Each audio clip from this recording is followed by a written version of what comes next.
শিশুদের লালন পালনে মায়ের ভূমিকার পাশাপাশি বাবার ভূমিকা অতি গুরুত্বপূর্ণ। আপনার প্রিয় সন্তানের লালন পালনে বাবা হিসেবে আপনি আপনার ব্যস্ততার পাশাপাশি মনোযোগী হন আপনার সন্তানের লালন পালনে। যে ফ্যামিলিতে সন্তান লালন পালনে মাকে বাবা আন্তরিকভাবে সামর্থ্যের আলোকে সহযোগিতা করেন, সেই মায়ের জন্য বাচ্চা লালন পালন অনেকাংশেই কঠিন হয়।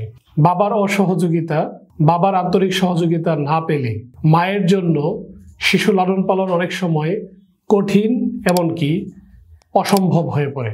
আপনার প্রিয় সন্তানের সঠিক ও যথাযথ লালন পালনে বাবা হিসেবে নিজের পেশাগত ব্যস্ততার পাশাপাশি আলাদা করে সময় বরাদ্দ করুন। যতটা সম্ভব আন্তরিকভাবে বাচ্চাকে সময় দেওয়ার চেষ্টা করুন। ছুটির দিনগুলোতে যতটা সম্ভব বাচ্চাকে নিয়ে, বাচ্চার মাকে নিয়ে বাইরে বের হন।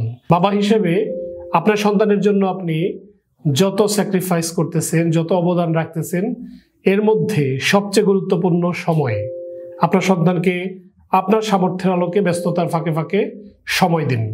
আদর্শ বাবা তারাই যারা সন্তান লালন পালনের ফাঁকে ফাঁকে কাজ করেন। আমরা চাই আপনার সন্তান আপনার চেয়ে বড় মানুষ হয়ে উঠুক মন এবং সুন্দর মনন নিয়ে। ডাক্তার শফিক, আজ এ পর্যন্ত। আল্লাহ হাফেজ।